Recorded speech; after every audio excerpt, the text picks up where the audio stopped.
ത്രിയേക ദൈവ തിരുനാമം വാഴ്ത്തപ്പെടുമാറാകട്ടെ.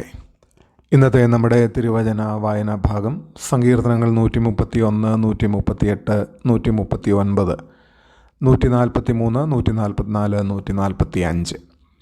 ഈ സങ്കീർത്തനങ്ങളിലേക്ക് നമ്മൾ വരുമ്പോൾ ദാവീദിൻ്റെ പ്രാർത്ഥനകളുടെയും സ്തുതികളുടെയും മനോഹരമായ ഒരു സമാഹാരത്തിലേക്കാണ് നാം പ്രവേശിക്കുന്നത്.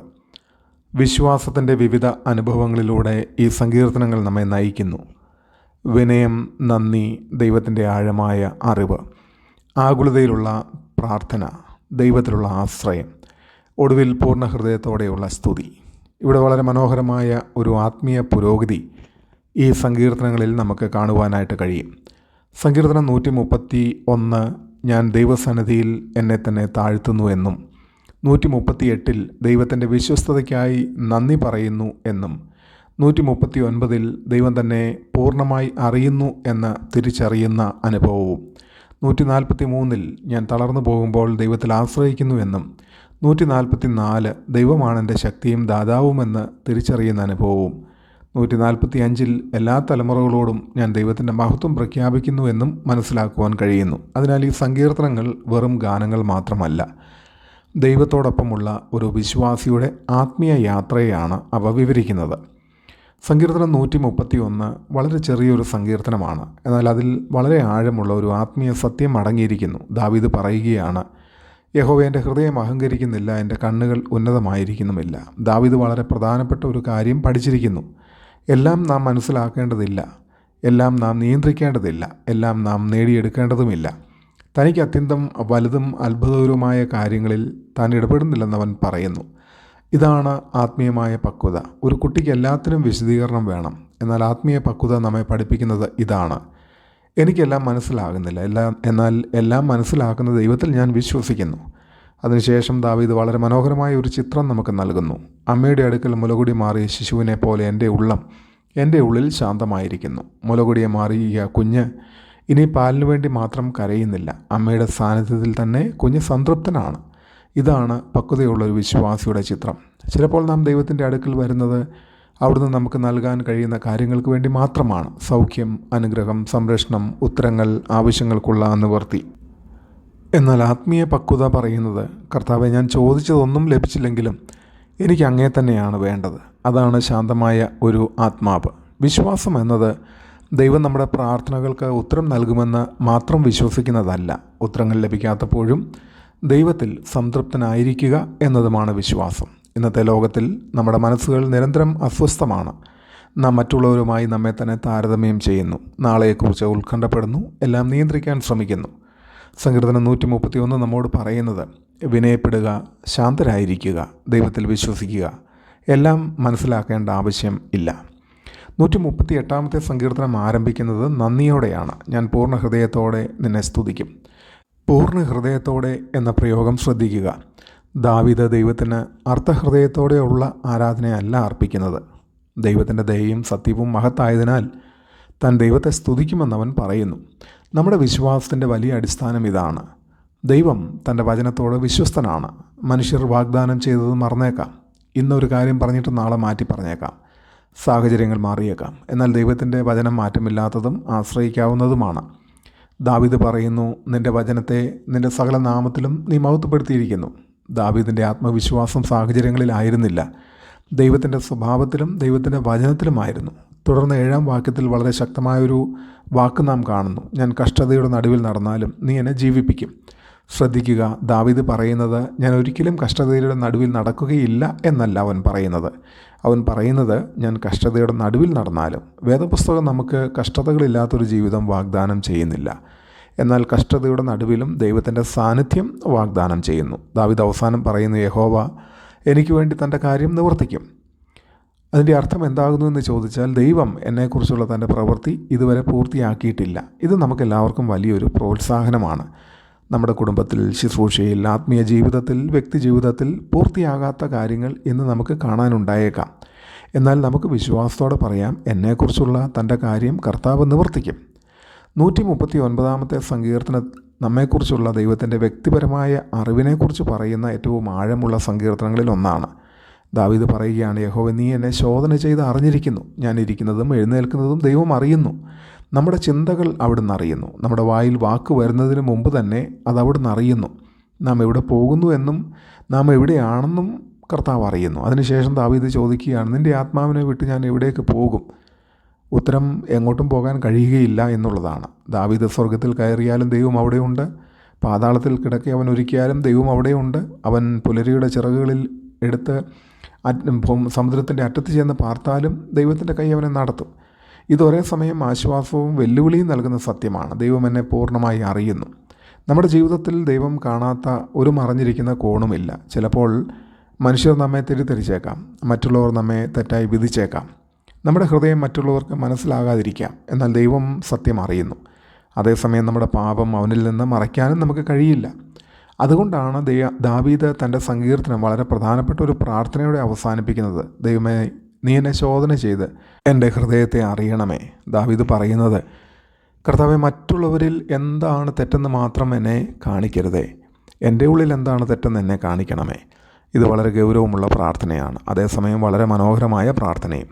ആത്മീയമായി പക്വതയുള്ളൊരു ക്രിസ്ത്യാനി മറ്റുള്ളവരെ മാത്രം പരിശോധിക്കുന്നതിൽ താല്പര്യമുള്ളവനല്ല. ദൈവം തന്നെ പരിശോധിക്കാൻ അനുവദിക്കുന്നവനാണവൻ. സങ്കീർത്തനം 143 അന്തരീക്ഷം മാറുന്നു. ഇപ്പോൾ ദാവീദ് ആഴത്തിലുള്ള കഷ്ടതയിൽ നിന്ന് നിലവിളിക്കുകയാണ്. അവൻ പറയുന്നു, വരണ്ട നിലം പോലെ എൻ്റെ പ്രാണൻ നിന്നെക്കുറിച്ച് ദാഹിക്കുന്നു.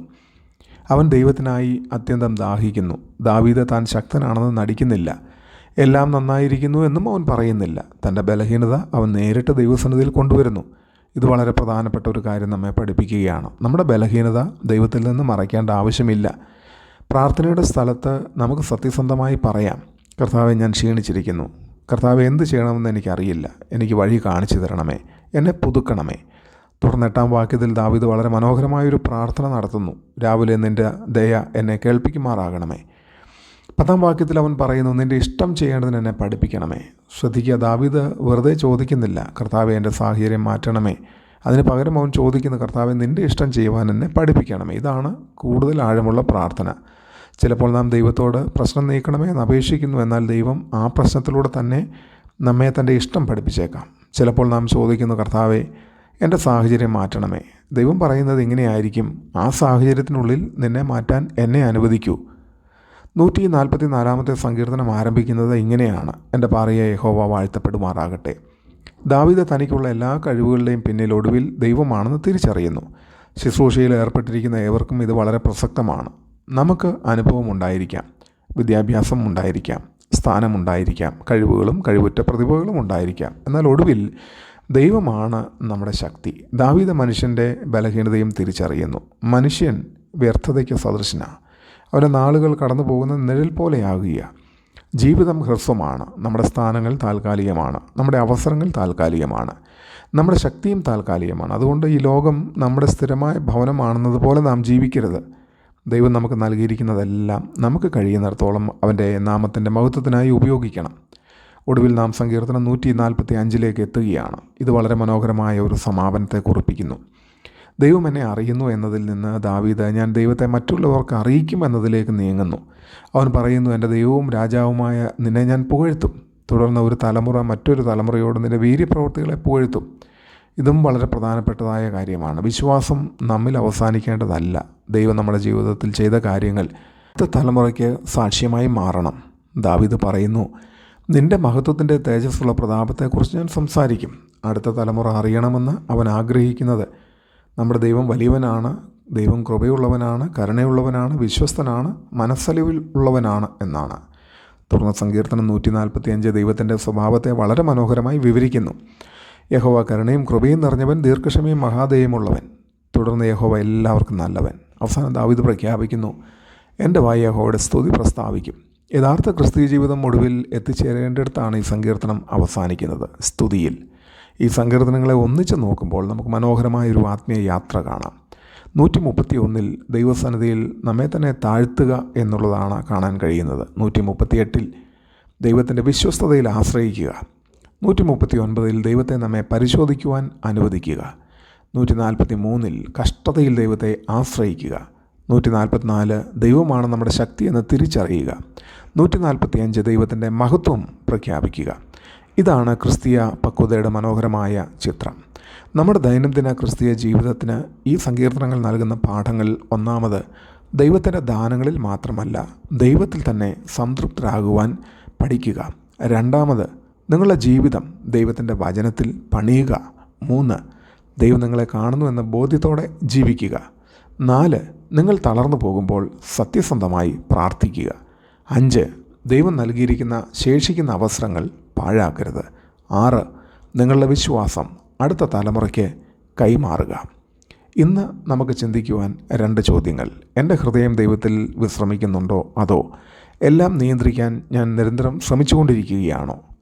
ദൈവം ഇന്ന് എൻ്റെ ഹൃദയം പരിശോധിച്ചാൽ അവിടെ അവൻ എന്താണ് കണ്ടെത്തുക? ഈ സങ്കീർത്തനങ്ങൾ നമ്മെ മനോഹരമായ ഒരു ആത്മീയ യാത്രയിലേക്ക് നയിക്കുന്നു.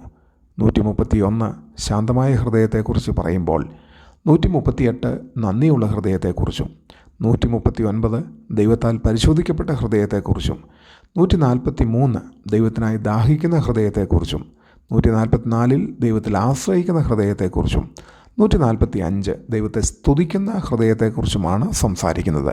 ഇതാണ് ദൈവം നമ്മൾ ഓരോരുത്തരെയും നടത്താൻ ആഗ്രഹിക്കുന്ന യാത്ര. അതുകൊണ്ട് നമുക്ക് ഇങ്ങനെ പറയാൻ പഠിക്കാം: കർത്താവേ, എൻ്റെ ഹൃദയത്തെ വിനയമുള്ളതാക്കണമേ, എൻ്റെ വിശ്വാസത്തെ ഉറപ്പുള്ളതാക്കണമേ, എൻ്റെ ഹൃദയത്തെ ശോധന ചെയ്യണമേ, അങ്ങയുടെ ഇഷ്ടം ചെയ്യാൻ എന്നെ പഠിപ്പിക്കണമേ, അങ്ങ് എൻ്റെ ശക്തിയായിരിക്കണമേ, അടുത്ത തലമുറയോട് അങ്ങയുടെ മഹത്വം സാക്ഷ്യപ്പെടുത്തുന്ന ഒരു ജീവിതമായി എന്നെ മാറ്റണമേ.